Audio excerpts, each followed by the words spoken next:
All right. Good morning, everyone. Welcome to another episode of On Fairy Stories on Grail Country.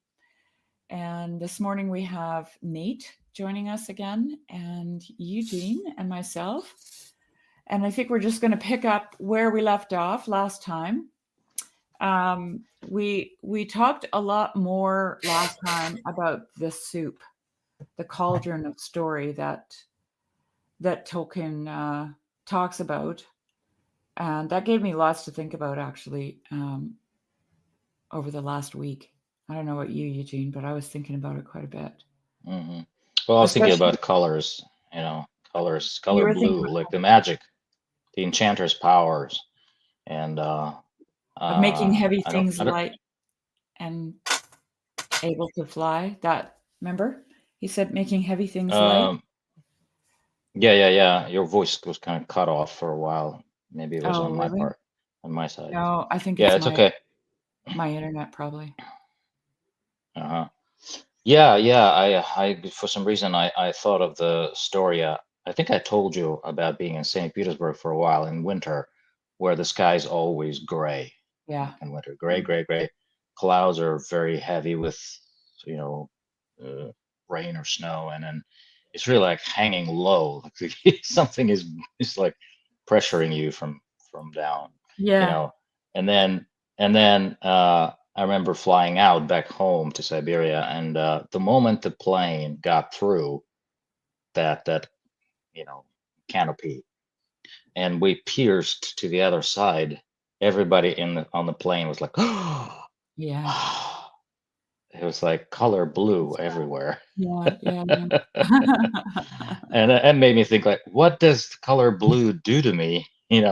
What kind of magic is that? What kind of manifestation, spiritual manifestation is that? And Yeah.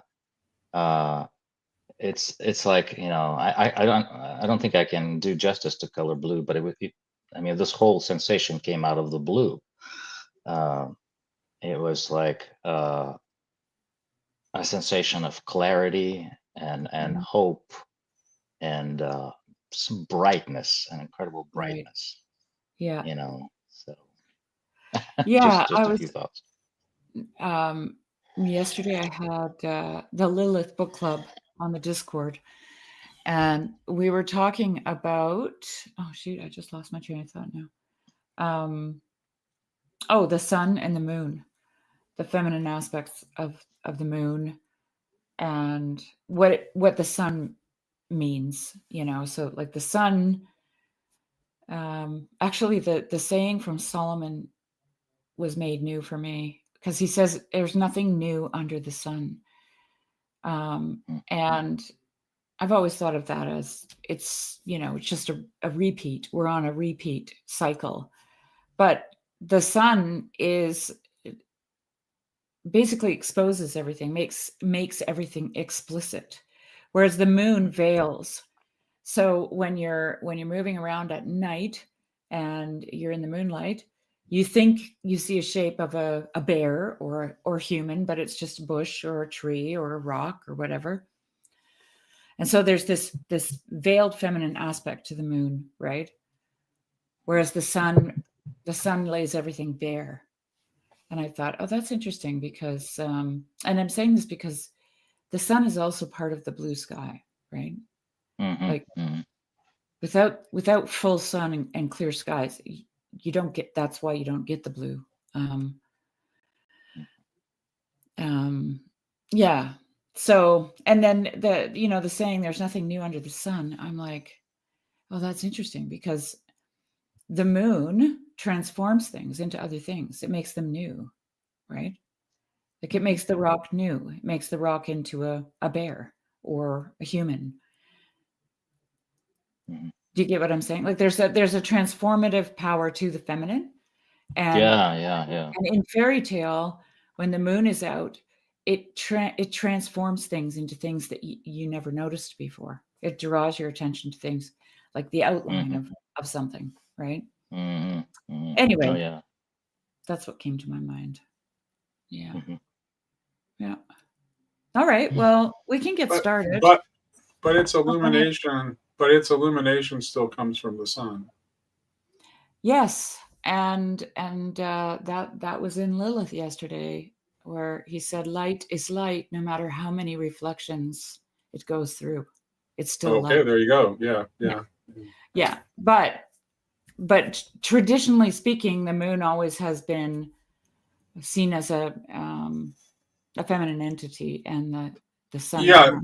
I'm just thinking. I just want like that reflect the idea of reflection, though. I think we want to go back to that, and I think what you're talking about, like that ability to do the transformation that you're talking about, and I have no argument that that's associated with the feminine. That it is reflection is the process by which that happens. Mhm. Hmm. Like Um, contemplation, you mean? correct. Yeah. Hmm. Yeah. In the light of reflection, things are transformed in comparison to the way that they are in a direct and bright light. Yes. Yeah. Yeah. And I mean, ultimately, to me, that all points back to attention. Well, yeah, and different modes of attention, right? Because like Mhm. the sun, like what the sunlight, that's like the kind of direct. I need to function in the world and see what I'm doing clearly with precision, kind of thing. But the kind of like this moonlight reflection that transforms and reveals new aspects, that happens in a completely different way. It's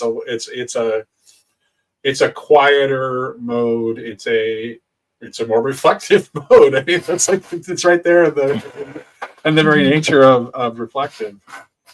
So It's also at night. And yeah.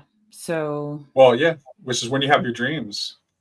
It's when well, your you could dreams also come to you. point to, yeah, you could also point to Novalis and Hymns of the Night and Dark Night of the Soul, But yeah, those, divine all those darkness. Yeah, things. Yeah. yeah, yeah. All kind of work together Let's there. see. Wow. A lot going on. Hmm.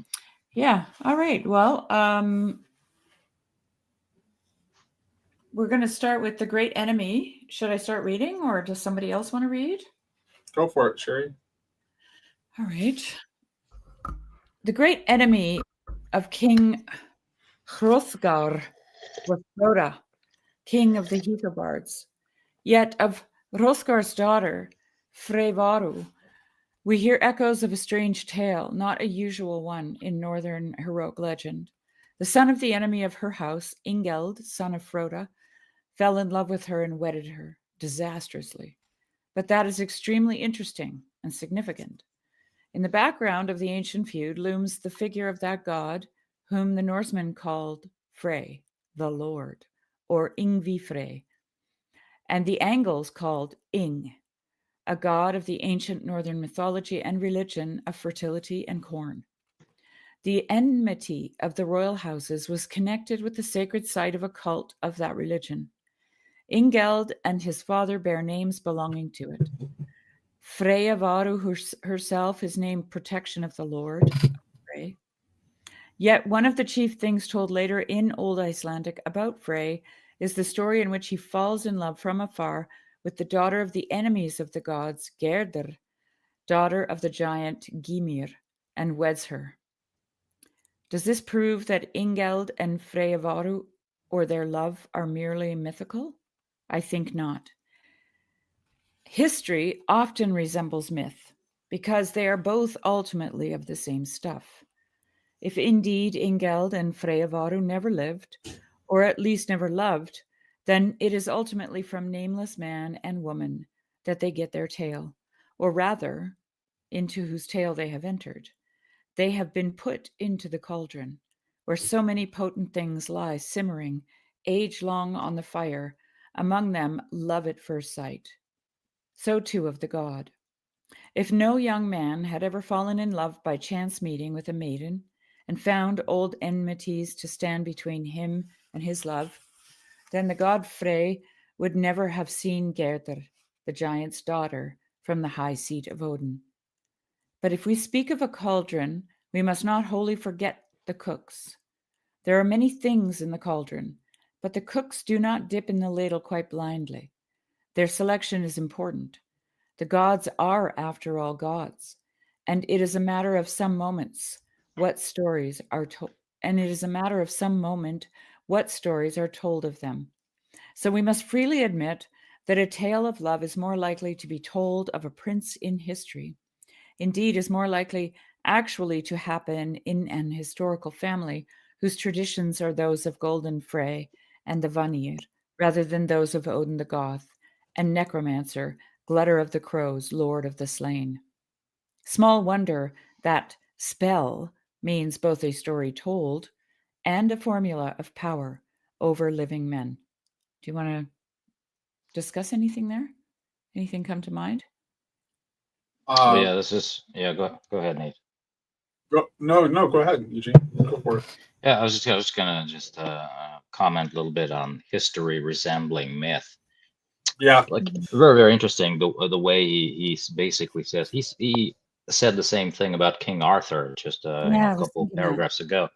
That Yeah. basically there's a historical person, Arthur, and by watching him live and do certain things, like somebody else, like from the outside, looks at that and he's able to see the mythical Arthur there. And he's probably one of those cooks that Tolkien is going to talk about. I'm not sure, but we'll see. So Yeah.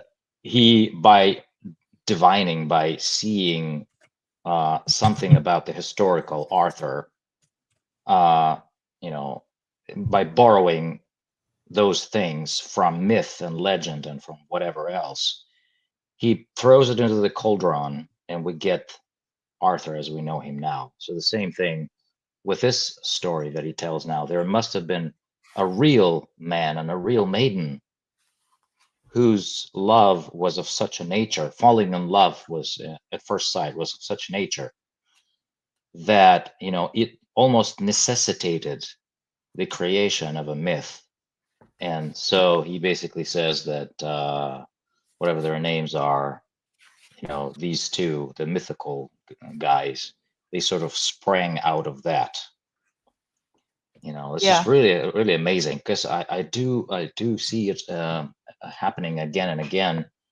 Yeah, okay, again, if I pay attention, if I'm attentive enough to what's going on around, you see a lot more than just the horizontal plane, Mhm. because I don't know how it happens, but somehow you realize, okay, this is just like this thing in the Silmarillion, or this is just like that in the Lord of the Rings, or in Mhm. Narnia, or in MacDonald, or in anything. And that at that moment you sort of imbue that historic event, or whatever, with that mythical color, because Yeah. it's there, and you sort of birth those gods because they were there in the first place. Yeah. Yeah. One thing I would say is that sometimes the mythic version is more important than the kind of modern idea of history is like the thing that actually happened, Hmm. because we really don't have that thing that actually happened isn't something that we really can access. But the myth about something still contains truth. And it's a truth that's easier for us to digest and understand, and actually helps build our culture better than if we were to know all the nuances of what actually happened.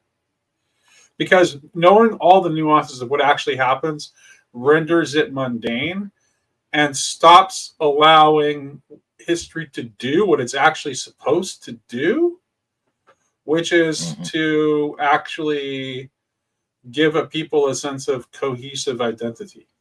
Hmm. That's why when people start rewriting history in a way that can genuinely be claimed as being like counter mythological, what they're doing is far more destructive than they realize. Mhm. Because you're kind of sawing off the branch you're sitting on when you do that, and you're gonna come crashing down. So we should be cautious. Interesting thing about Arthur. So the very first historical reference we have for Arthur is from a Welsh text from like the very early 7th century, like written around the year 600. And it's actually just a reference to someone else being called, he was no Arthur. Mm. That's the earliest reference that we have to Arthur. So already, like, by that stage, Arthur was actually already mythic, because he was being used as a literary reference in what was certainly an oral tradition. So I have a feeling, I don't have any references. I just have a feeling that what like the last episode, Tolkien talked about Arthur being probably a historical person, probably not as grand as Arthur is, but he got thrown into the pot. He got thrown into the cauldron of story, right? And when he came out mythic. And I have a feeling that the people who get thrown into the pot, they get thrown in there because they resemble, and I'll just say it this way, they resemble Christ. There is something about them that makes them, like you said, Eugene, mythic by nature. Well, they're archetypal in some way, I would say, is fair to say. And I think, like, there are other archetypes that people get thrown into the cauldron for resembling besides Christ. I'm but certainly Christ specifically of Arthur at the moment. Yeah. For Arthur, that is definitely, Arthur is clearly, the Arthur of myth is clearly a messianic figure. That's just unambiguously clear. Yeah. Yeah. So, and another thing I just wanted, I shared this with Eugene last week, but you weren't here. So I just thought I would share it again.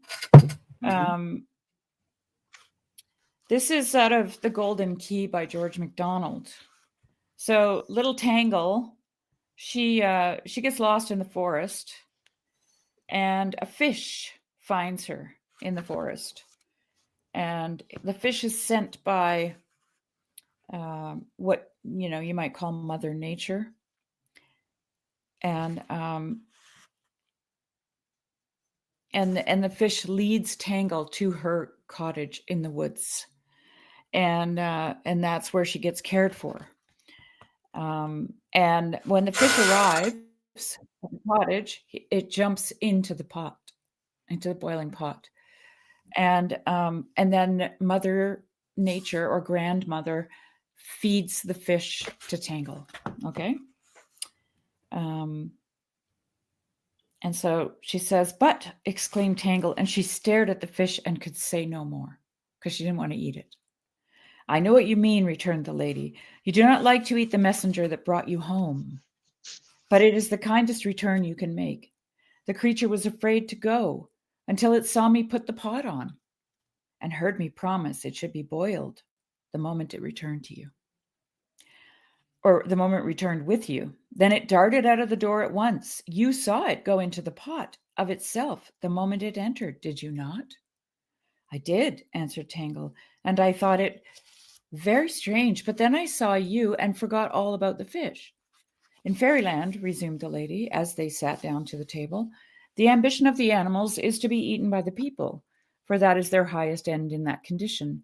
But they are not therefore destroyed. Out of that pot comes something more than the dead fish. You will see." Tangle now remarked that the lid was on the pot, but the lady took no further notice of it till they had eaten the fish, which Tangle found nicer than any fish she had ever tasted before. It was as white as snow and as delicate as cream, and the moment she had swallowed a mouthful of it, a change she could not describe began to take place in her. She heard a murmuring all about her, which became more and more articulate, and at length, as she went on eating, grew intelligible. By the time she had finished her share, the sounds of all the animals in the forest came crowding through the door to her ears, for the door stood wide open, although it was pitch dark outside. And they were no longer sounds only, they were speech, and speech that she could understand. She could tell what the insects in the cottage were saying to each other, too.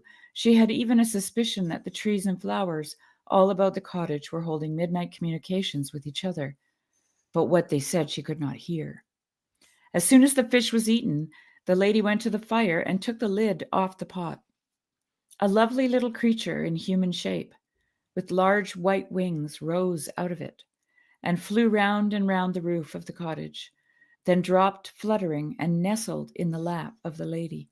She spoke to it some strange words, carried it to the door, and threw it out into the darkness. Tangle heard the flapping of its wings die away in the distance. "Now, have we done the fish any harm?" she said, returning. "No," answered Tangle. "I do not think we have. I should not mind eating one every day." This is great. That is the story. That is the Cauldron of Story. Mhm. That is, in my opinion, that's where Tolkien is. He's riffing off that. He's riffing off that scene. I just can feel it. Mhm. It's the soup. Mm. And you know what goes into the soup gets eaten by the human. It becomes incarnational, right? And then it's Yeah, I was going to mythical. say, because what you just read goes beyond this idea of the cauldron that Tolkien's presenting here, because what you just read is more clearly pointing toward a cosmic Eucharist. Yes, but it's also I think it's also has to do with the idea of this cauldron of story that Tolkien is talking about. Okay. My first understanding of it was Eucharistic. Yeah. You know, of the animal laying its life down. But this is more than that, because the fish itself isn't a fish. It's a mythical fish. It's covered in feathers. It's colored. It flies through the forest. It, you know, it also is in a bath, like a huge tub. And when it leads Tangle home, that one jumps into the pot, and then there's more of them in this tub, and they clean her and they lift her out and they do, you know, all these things. And then once they've eaten the fish, then the grandmother opens the lid and this mythical creature flies out, right? Yeah, there's Which is definitely. I think. I think there's also some beside which you would expect, right? If it's about a cosmic Eucharist, you can also see the parts you're talking about now. I would say as are representing what an agapic hierarchy looks like, and the role that human beings play in raising things that are beneath them in that agapic hierarchy up to higher levels of the chain of being. Mhm. I didn't quite hear Yeah. everything you said, Nate, because my internet cut So out. yeah, essentially, it's the story is about the priestly function of human beings in the cosmos. That's the McDonald's. I'm not sure that Tolkien which is with the cult is are parts of that hinted at with Tolkien's image of the cauldron here. Yes, but I haven't seen enough to know that he goes to the kind of depths that McDonald goes, and the part that you just the thing that you just shared. Mm. Yeah, it kind of made me Yes. think like of Tolkien, Go of ahead. Tolkien himself, for example, when he is sitting in the trenches of the Second World War, right, or the first one, right, and he sees certain things happening, like fighting with the enemy and relationships, between people, and just watching all that, and in between those historic historic things like that were actually happening in front of his, before his eyes, he feels the story coming, and he borrows certain elements from other stories or from tradition, from whatever, the elves, the orcs, and some things like hobbits he comes up with on the spot, I guess. Because, and then he throws all these things. He's a cook. He throws all these things into the cauldron, and as a result, we get the Lord of the Rings. And it's interesting that now Tolkien himself is in the cauldron as well. Yeah, yes. I think Everything I think I know why Sherry wants to make that leap between connecting them directly, is because I think that essentially the metaphor of the cauldron for Tolkien that's Tolkien's way of talking about the imagination.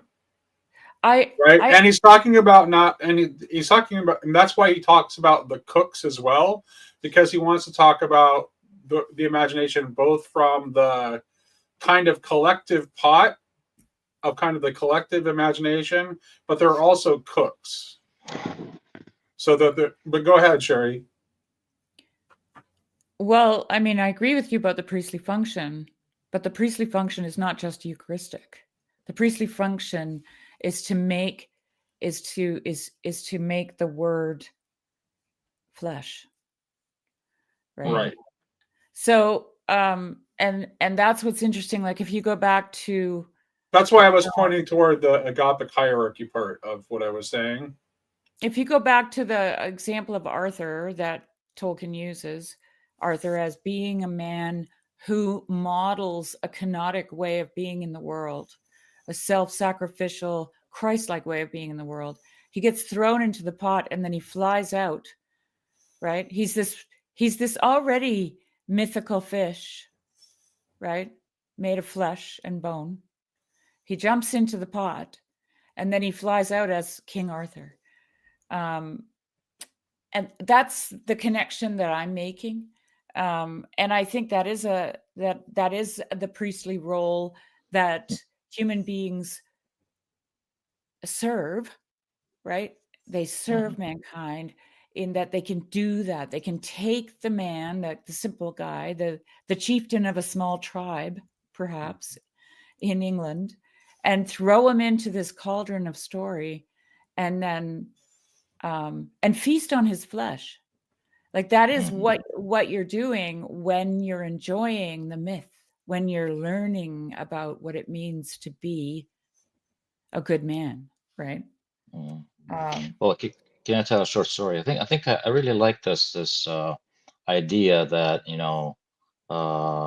the priestly function is to make the word flesh. Yeah. And it's I mean, I was just this morning I had another meeting. I was sharing with someone how I had a friend, and I still have him. He's a good friend. And there was a situation. Yeah, I'm sorry. I don't know what I'm saying. Grammar. Grammar. I got too carried away. Anyway, so it was in one situation when somebody came and he started. How would I put this?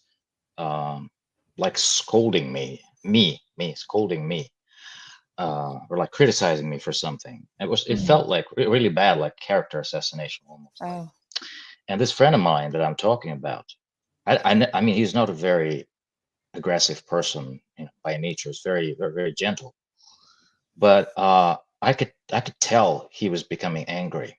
But he was becoming angry in a very strange way, because I mean, for me to feel and express anger, I mean, growing up, it was like a taboo. I mean, no. This is this kind of a bad emotion.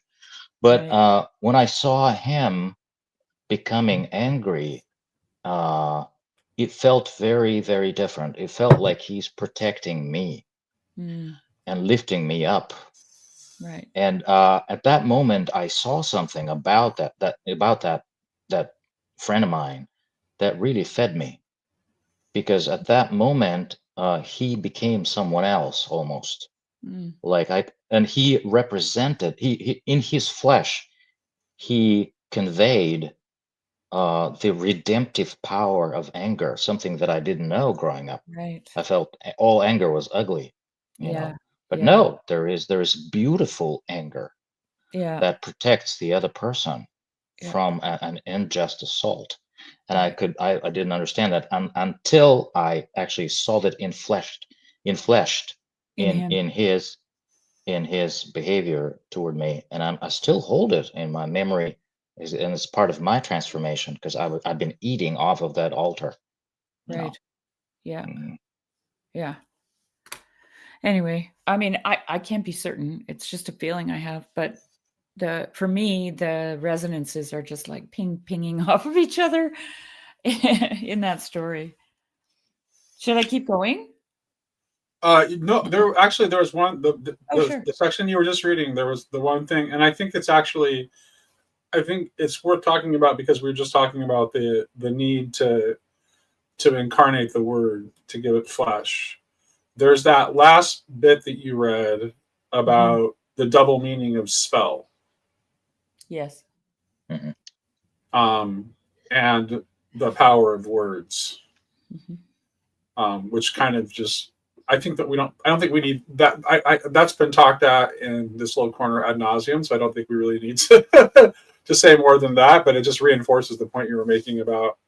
I think that let's say the proper mode of that um, charism is to be incarnating the word in your Mhm. use of words, and you're giving and you're giving the flesh to the.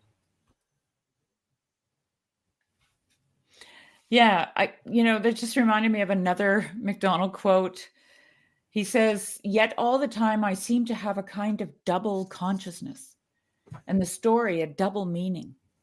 Sometimes it seemed only to represent a simple story of ordinary life, perhaps almost a universal life, wherein two souls loving each other and longing to come nearer do, after all, but behold each other as in a glass darkly. As through the hard rock go the branching silver veins, as into the solid land run the creeks and gulfs from the unresting sea, as the lights and influences of the upper world sink silently through the earth's atmosphere, so doth fairy, and that's capital FAERIE, so doth fairy invade the world of men, and sometimes startle the common eye with an association as of cause and effect, when between the two, no connecting links can be traced."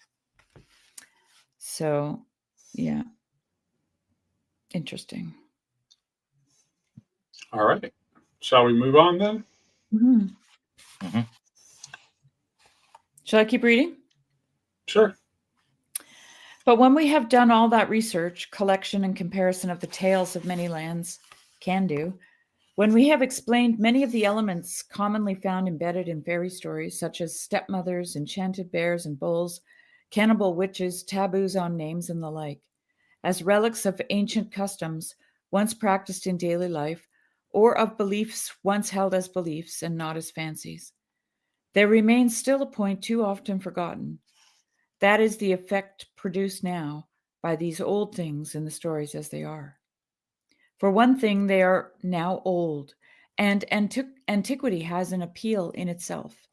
The beauty and horror of the juniper tree, von den Mach-Andelboom, with its exquisite and tragic beginning, the abominable cannibal stew, the gruesome bones, the gay and vengeful bird spirit coming out of a mist that rose from the tree, has remained with me since childhood. And yet always the chief flavor of that tale lingering in the memory was not beauty or horror, but distance and a great abyss of time, not measurable even by 2000 jaar. That must be Dutch, right? Mm. 2000 jaar. Without the stew and the bones, which children are now too often spared in mollified versions of Grimm, that vision would largely have been lost. I do not think I was harmed by the horror in the fairy tale setting, out of whatever dark beliefs and practices of the past it may have come. Such stories have now a mythical or total unanalyzable effect, an effect quite independent of the findings of comparative folklore, and one which it cannot spoil or explain. They open a door on other time, both capitalized. And if we pass through, though only for a moment, we stand outside our own time, outside capital T, time itself, maybe. If we pause not merely to note that such old elements have been preserved, but to think how they have been preserved, we must conclude, I think, that it has happened often, if not always, precisely because of this literary effect. It cannot have been we, or even the Brothers Grimm, that first felt it. Fairy stories are by no means rocky matrices out of which the fossils cannot be prized except by an expert geologist. The ancient elements can be knocked out or forgotten and dropped out, or replaced by other ingredients with the greatest ease, as any comparison of a story with closely related variants will show. The things that are there must often have been retained or inserted because the oral narrators instinctively or consciously felt their literary significance. Even where a prohibition in fairy story is guessed to be derived from some taboo once practiced long ago, it has probably been preserved in the later stages of the tale's history because of the great mythical significance of prohibition. A sense of that significance may indeed have lain behind some of the taboos themselves. Thou shalt not, or else thou shalt depart beggared into endless regret. The gentlest nursery tales know it. Even Peter Rabbit was forbidden a garden, lost his blue coat, and took sick. The locked door stands as an eternal temptation. Any thoughts on that one? Mm-hmm. I'm trying to collect my thoughts. They're all scattered. Mm-hmm. Oh, well, just the whole, well, first of all, growing up, I had a volume of Russian folk tales, pretty large one. And the first 2/3 of it, the fairy tales were pretty benign, but the last third, they were so dark. My goodness. I mean, I still try to remember when I think back to how I felt reading. It was about witches, about all that kind of, black magic stuff. And I often wondered ever since, why would they even put this in a children's book? Mm-hmm. Because it was more or less of a children's book in the Soviet times. But now I think I understand that, all those elements that actually were practiced by, by pagans, they, the people that told the story, they felt they needed those things to be added for the story to work, and when, for example, this witch comes up, and like in Anderson's story, what was that stuff? I forgot the exact thing, but anyway, I'm not going to go into details, but they do something gruesome, Mm-hmm. you realize, I mean, you kind of feel, even as a child or as an adult, that there is such a thing, there's such a reality as almost the opposite of this priestly function, almost like depriesting. Oh, okay. Like depriesting, like you can sometimes, you even see it in somebody. It's enough to see somebody's eyes, and you see that this person is doing the opposite of the incarnational thing. Right. Yeah. Right. Yeah. And yeah, I think that's it. And it's like, and what did the if the nature of the priestly function is to be in a properly ordered agapic hierarchy, then the reverse of that would be an anti-agapic hierarchy. Mm-hmm. In other words, one that is exactly, rather than humanizing like the love that that creates persons, that is actually humanizing people. It is a hatred that dehumanizes, Mhm. and usually it's done in the interest of personal power, which is ultimately rooted in just the desire to have no limitations on your desires. Mhm. Isn't there also though, like you were asking the question, I'm just throwing this out. I don't have the answer, but you were asking the question, why would these be children's stories? Like I remember Grimm's fairy tales being cleaned up for children, like in the Yeah. 80s. Yeah. And, so that there wasn't all the scary stuff was, toned down or whatever, or removed. I don't And think I saw a original version Grimm tale until I was an adult. yeah, same Mm. here. Same here. And then, They were in America. They were always sanitized. So it's interesting that you growing up with that in that's something that maybe I think the Soviets got better than us. Like they were not afraid to expose the children to the kind of like raw tale as it was. But yeah, we definitely. I think basically since the Victorian age, there's been a tendency to kind of like clean up those stories a bit for Mhm. children. So Yeah. yeah, what I was going to say was that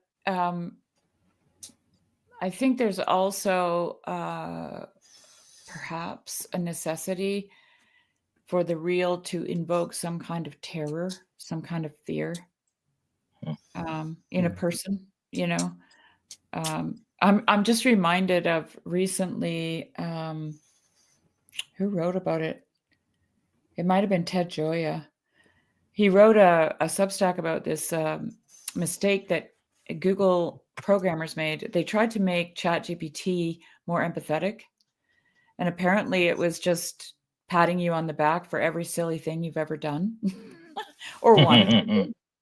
And everyone, in this overly affirming culture that we live in, right? Who think, many people think you just have to affirm people all the time. Even they didn't like it because it wasn't real, right? Mhm. Because there's no opposition, and it's through opposition that you can become someone. And so I think to make the story actually functional, there has to be this kind of opposition, Yeah, Mhm. it's a thought. Yeah. so I It just also dropped made me think. Yeah, go ahead. Go ahead. I just dropped a link in the chat because I remember that Addison Hodges Hart had written a piece a while back on the spirituality of ghost stories. Right? He talks about like why he writes ghost stories, like as a Christian, that kind of like defends like the what darker stories are good for. Yeah. So if anybody wants to explore that further, you can Well, I go mean, if follow the link anyone's that I ever dropped. read, And yeah, what's her name? Fanny, um, the Catholic author. Flannery O'Connor. She writes Flannery. That's what it is. Sorry, I'm a little sleepy today. Flannery O'Connor, very dark stories, like Yes. very dark stories, disturbingly dark. Mhm. But anyway, what were you going to say, Eugene? I'm trying to think of it. I lost it. Yeah, I was gonna say that just a while ago, I think I was leafing. What's that word? Surfing through my YouTube feed, and there was this Yeah. picture of Hitler, talking, I guess, talking, and I didn't actually click on the video, but I just saw his eyes.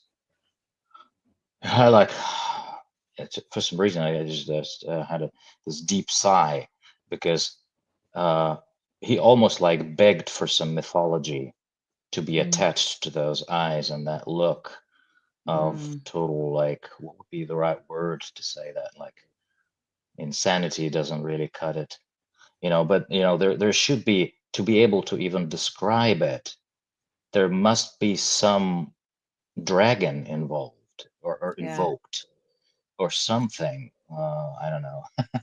Well, yeah, that, Uh, yeah, I think. Well, this is one of the. I think one of the really good reasons that we should expose our children to some of the darker elements of these stories is, I think, like all of us need to. Okay, if we're going to go about the business of healing the world, then we have to understand the nature of the sickness, mhm. right? You can't have any healing when you refuse to even look at or diagnose or acknowledge the reality of the illness. Mhm. So that's where we can't ignore those things. We really need to. We do need to confront them, and that's why. And it's interesting because these stories really do a good job of both showing you the darkness, but they also show you the real at the same time. Mhm. So, because that's the nature of the world that we live in its fallen state. You have glimpses of the glory of God, yes, but you still have a whole lot of darkness and a whole lot of sickness and illness that's in need of healing, and you can't just pretend it's not there. Mhm. So Yeah, yeah, yeah. I often wonder that, better better if we to told, better to inoculate your children in small doses and yeah, yes, yes, yes, than have them run headlong into it with no being completely yeah. unprepared for the realities of the world. I'm really grateful to Tolkien for creating some of his like evil characters, like Gollum, for instance, Mm-hmm. Mm-hmm. Mm-hmm. because and I'm grateful that my children, read about it and watched it, and watched him, Yeah. what to especially watch that transformation from a decent hobbit-like creature into that thing, Yeah, and because that's Tolkien has different kinds of evil too, right? It's not a yeah, one note evil. It's like that's the right. Gollum. It's like you have the Gollum where it's like, oh, you can see how it might have turned out differently if things had got, under different circumstances, and you can see like the gradual like slide of someone into corruption. And then you have like Wormtongue, who is like, the ultimate like schemer weasel type. And Hmm. then you have Sauron, who is like that kind of like that literal like total anti-agapic darkness that we Hmm. were just talking about. And so you see it and you can kind of see how all of the lesser evil ends up serving that greater evil. Exactly. Yeah. Yeah.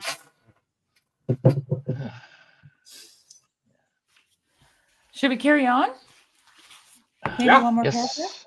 Okay. Hmm. I will now turn to children, and so come to the last and most important of the three questions. What, if any, are the values and functions of fairy stories now?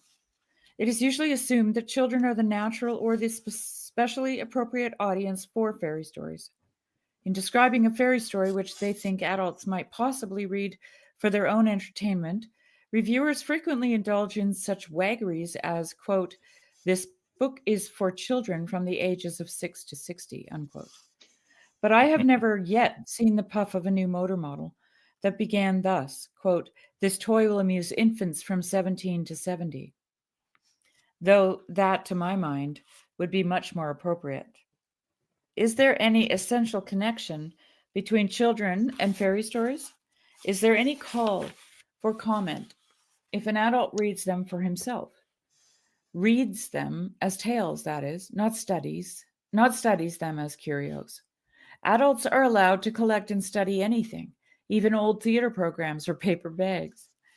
Among those who still have enough wisdom not to think fairy stories pernicious, the common opinion seems to be that there is a natural connection between the minds of children and fairy stories, of the same order as the connection between children's bodies and milk. I think this is an error, at best an error of false sentiment, and one that is therefore most often made by those who, for whatever private reason, such as childlessness, tend to think of children as a special kind of creature, almost a different race, rather than as normal, if immature, members of a particular family and of the human family at large. Actually, the association of children and fairy stories is an accident of our domestic history. Fairy stories have in the modern lettered world been relegated to the quote unquote nursery, as shabby or old fashioned furniture is relegated to the playroom, primarily because the adults do not want it and do not mind if it is misused. It is not the choice of the children which decides this. Children as a class, except in a common lack of experience, they are not one, neither like fairy stories more, nor understand them better than adults do, and no more than they like many other things. They are young and growing and normally have keen appetites, so the fairy stories, as a rule, go down well enough. But in fact, only some children and some adults have any special taste for them. And when they have it, it is not exclusive, nor even necessarily dominant. It is a taste, too, that would appear, I think, very early in childhood without artificial stimulus. It is certainly one that does not decrease but increases with age, if it is innate. It is true that in recent times, fairy stories have usually been written or adapted for children, but so may music be, or verse, or novels, or history, or scientific manuals. It is a dangerous process, even when it is necessary. It is indeed only saved from disaster by the fact that the arts and sciences are not as a whole relegated to the nursery. The nursery and schoolroom are merely given such tastes and glimpses of the adult thing as seem fit for them in adult opinion, often much mistaken. Any one of these things would, if left altogether in the nursery, become gravely impaired. So would a beautiful table, a good picture, or a useful machine, such as a microscope, be defaced or broken if it were left long unregarded in a schoolroom. Fairy stories banished in this way, cut off from a full adult art, would in the end be ruined. Indeed, in so far as they have been so banished, they have been ruined. The value of fairy stories is thus not, in my opinion, to be found by considering children in particular. Collections of fairy stories are, in fact, by nature, attics and lumber rooms, only by temporary and local custom, playrooms. Their contents are disordered and often battered, a jumble of different dates, purposes, and tastes, but among them may occasionally be found a thing of permanent virtue, an old work of art, not too much damaged, that only stupidity would ever have stuffed away. Andrew Lang's fairy books are not, perhaps, lumber rooms. They are more like stalls in a rummage sale. Someone with a duster and a fair eye for things that retain some value has been round the attics and box rooms. His collections are largely a byproduct of his adult study of mythology and folklore, but they were made into and presented as books for children. Some of the reasons that Lang gave are worth considering. Should I go on, or do we want to talk about I any of just that? want to mildly push back at Tolkien a little bit here because I think, Yeah. although I certainly would agree with the I think I think in his age, like the idea that fairy stories were only for children was stronger than it is now. I don't Yeah. really I don't think that's as widespread now. So he's like maybe overstating his case in order to resist a prevalent attitude in his day. But there is actually a for people that are at a time of transition in life from one phase of life to the next.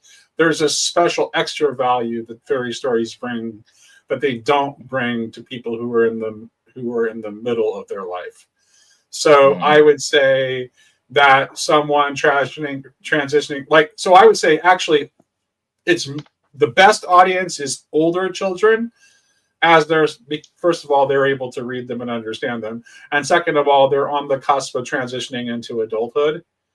And I think that and I also think it's good to return to when you're older, right? Mm-hmm. When your adult life is starting to wind down and you're starting to transition into becoming an elder, it's good to return to, like, there's a special and unique value for you too. Not and without contradicting the fact that they can be of value to anyone at any stage of life, but there's this special value that they have for people that are transitioning from one part of life to another, because they are transformational tales, like by their nature. That's what their function is. Mm, So yeah. just Maybe think mild, very mild pushback. So yeah. That's interesting. It made me think of C.S. Lewis's introduction to The Lion, the Witch, and the Wardrobe. That he's to Lucy Barfield. He was basically saying, yeah, I didn't realize that girls grow much quicker than I write books, and by the time you're old enough, you're gonna lose your interest probably. But there will be a time when you are old enough to start picking up fairy tales and reading again. right. And so he's absolutely sure.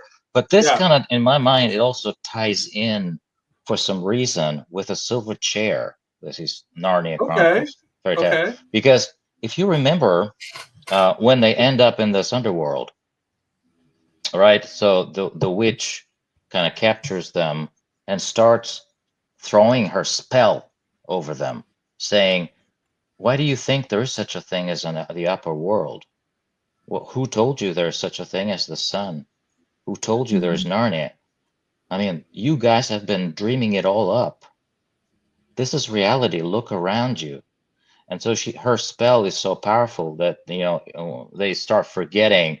I mean, I don't know what she does, but it's like Saruman basically, Yeah. casting that spell. And so they keep forgetting that basically she's able to. I mean, I was surprised when I first read it how rational her arguments sound, because basically Right. you've just dreamed up that world because you want it to be so. Right. You want there to be a Narnia. You want there to be a sun. And you want the light. You want that land. That's why you live in your dream world. Yeah. And she Yeah. sounds so convincing. I mean, and she basically like, wake up, stop living in the dream world. Wake up. This is reality, and I'm gonna help you get by here. Live in this reality. If you bow down to me, etc. But then Puddleglum is the one So, that sticks his whatever yeah, foot see, you're in the. making me want to return to that story again, because it's been so many years since I've read it, and I think I would get so much more out of it reading it now. And just like But I'm like, yeah, that makes it like easily the most Barfieldian of his stories too. By the way, oh yes, like, very much so. I mean, yeah. So, yeah. But Puddleglum, he's the glum. He's the glummest of them all, right? Puddleglum. Yeah. But but he actually was really sober, and he makes puts his foot in the fire to get this shock of a pain, and then he comes back and says, and the way he refutes the witch's tirade is basically like, even if all these things, Narnia, the sun, the upper world, are just figments of our imagination, Mm-hmm. I'll go with that figment of imagination because it's much better than what you're offering. There you And go. at that moment, the others wake up. Yeah. At that moment, Yeah. and Rillian wakes up from his whatever spell he was under. Yeah. Anyway, it's interesting. No, that's really good. That's really good. Puddleglum is the fourth Doctor. I'm missing that reference for some reason. Anyone know what Puddleglum that is means? that strange creature. I think the internet is getting cut off or something. The only thing, the fourth Doctor, the only thing I could think he's pointing at is Doctor Who. I'm not a Doctor Who fan. I don't know. Oh, okay. So I can't. But my guess is, if I had to guess, it's a Doctor Who reference. Oh, okay. Okay, that's why I don't get it. I'm not a. Yeah. My son would know.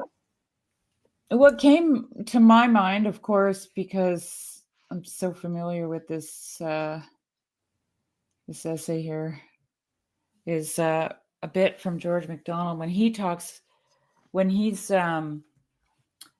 has this interlocutor in this essay, and he says, suppose my child asks me what a fairy tale means, what am I to say?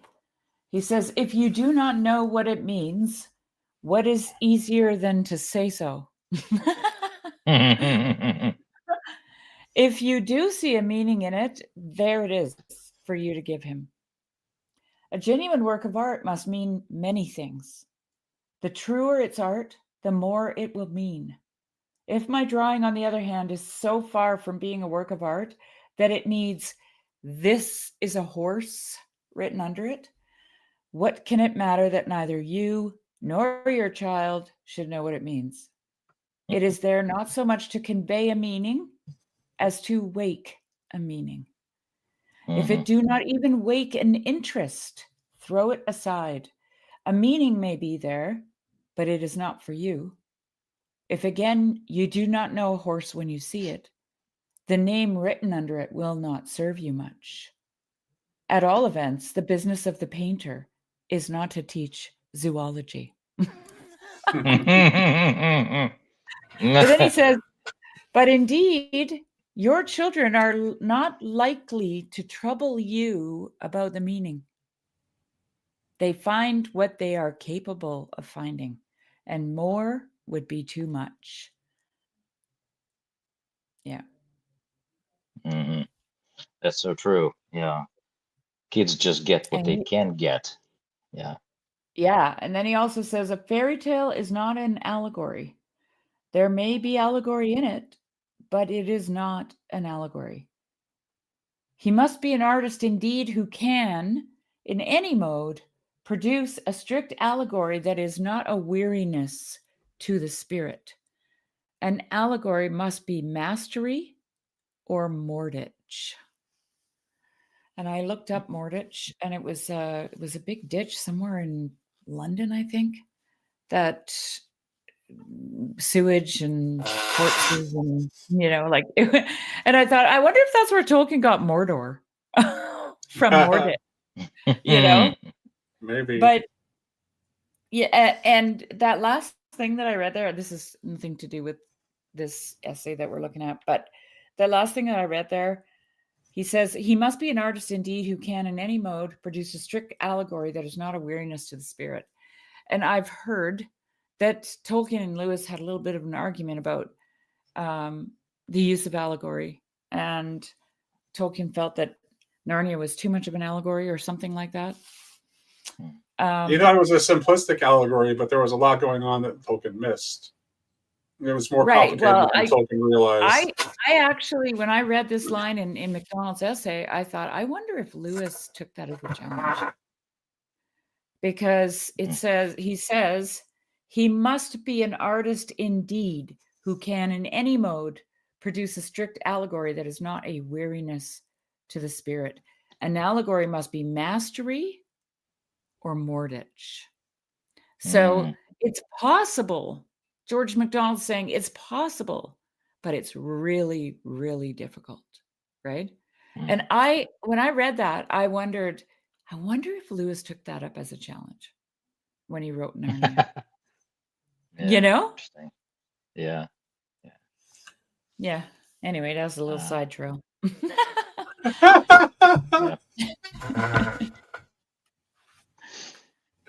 All right. Well, any final thoughts? I think we can sign off here. We usually go for about an hour, Nate. Okay. So, yeah. Anybody got any final thoughts? No, I just wanted to say it was nice to be back talking about this Tolkien essay with you again. Sorry I had to miss the last few for other obligations, but a wedding. My daughter was married since we last met together. So congratulations. Yeah. So your family has been expanded. Yeah. It's a good feeling. I was gonna add something. Yeah, we picked up. I don't know. I don't know if either of you know. Actually, I actually picked up an extra Heil rather than losing one because Cody decided to take my name. So her new spouse is Cody Heil now. So I picked up an extra child. Yeah. Even Mhm. if his surname wasn't Heil, he'd still be Webster. Right, but right, exactly. But I really, yeah, Yeah. but I really, but I really, did, yeah, it was like, so yeah, like my daughter, like it was important to her that the Heil name continue because she's not sure if she's not my son is autistic and she's not sure if he's ever if marriage and family are ever are realistically in In his the card. future Yeah. for him. So it's like she wanted the name to continue, so she kind of took it on Beautiful. as it's her obligation to make sure that it did. Mhm. And Cody thought highly enough of me to agree to it. So, and he's like Nice. estranged from he's estranged from his father. So Mhm. yeah. Wow. You had something to add, Eugene? Yeah, I was going to say that interesting that one thing that comes to mind. I mean, it is how many episodes have we done? 4, probably 4 This is episodes number so far. 5. This is the 5th one, yeah. And as we go, I'm sort of like I'm trying to reflect on this whole process, and I Yeah. do believe that I'm really enjoying the process. But I do believe that we're also doing our old cauldron at Yeah. this time.